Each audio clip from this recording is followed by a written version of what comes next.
ದಂಡಕಮಂಡಲ ಧರಿಸುವ ಯತಿಗಳ ಕಂಡೆನ ಕನಸಿನಲ್ಲೇ. ಸುಂದರ ಮುಖದಲ್ಲಿ ಭಾಸ್ಕರ ಕಿರಣವ ನೋಡಿದೆ ನಯನದಲ್ಲಿ. ದೇಹವದು ವಾಸುದೇವನದು ವಿದ್ಯಾ ಅಲಂಕಾರ ಮಹಿಮಾ. ಮಾಡಿದೆನು ಜನ್ಮ ಸುಕೃತವನು ರಾಘವೇಂದ್ರ ಶರಣು.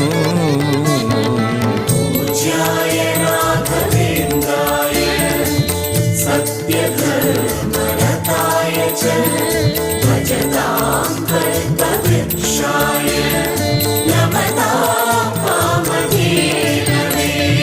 ದಾರಿಯ ತೋರುವ ಧರ್ಮವ ನಡೆಸುವ ಯೋಗಿಯೇ ಜ್ಞಾನರಾಜ. ವಾರಿದಿ ಎಂಬೋ